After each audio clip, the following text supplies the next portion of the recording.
during the month of Ramadan.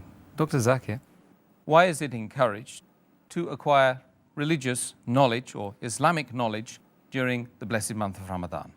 As far as acquiring knowledge is concerned, the first guidance given by Allah subhanahu wa ta'ala in the glorious Quran, it was not to offer salah, it was not to fast, it was not to perform hajj, but it was ikra.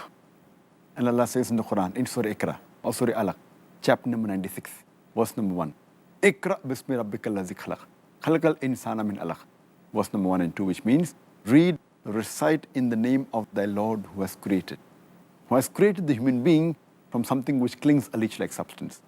So the first guidance given to the humankind in the glorious Quran was to read.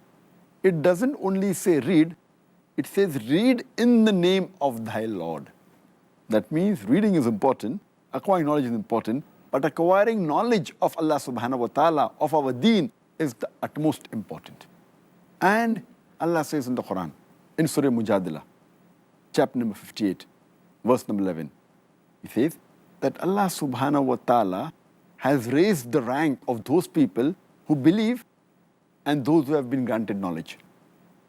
Allah says in Surah Baqarah, chapter number 2, verse number 269, that Allah subhanahu wa ta'ala grants wisdom to whom He pleases. And to whoever He grants wisdom, He raises them in rank. And it is for those people who understand. And the beloved Prophet, Muhammad, he also said, it's mentioned in Sahih Bukhari, volume number 1, hadith number 71, that the beloved Prophet said that Allah subhanahu wa ta'ala, to whoever He wants to do good, He makes them advanced in the religious knowledge. That means He gives them religious knowledge. So whoever Allah wants to do a favor on, Allah subhanahu wa ta'ala gives him knowledge of the deen. Our beloved Prophet Muhammad said, it's mentioned in Sahih Muslim, volume number 3, hadith number 4005. Our beloved Prophet said that the moment a person dies, after he dies, all his activities cease, except for 3. Whatever good deeds he gets, he ceases after the person dies, except for 3.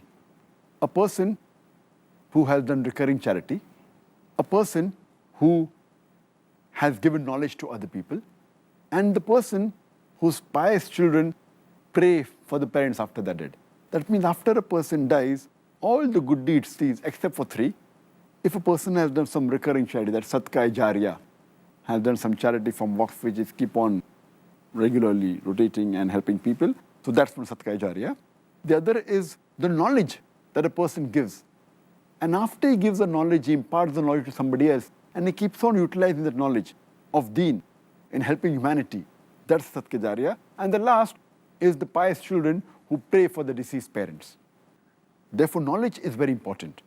And Allah also says in the Quran, in Surah Nahl, chapter number 16, verse number 43, and Surah Anbiya, chapter number 21, verse number 7, فَاسْأَلُوا أَهْلِ الذِّكْرِ إِن كُنْتُمْ لَا تَعْلَمُونَ. That if you do not know, ask the person who possesses the knowledge. Allah says, ask the knowledgeable people. So therefore, a person who has knowledge has got a high degree and has chances to pass in the examination more, and he'll have a greater degree in the akhirah. So that is the reason acquiring knowledge is of utmost importance, and especially in this month of Ramadan. If a person acquires knowledge, the chances that he acquires the knowledge is higher, and he can spread it to the others.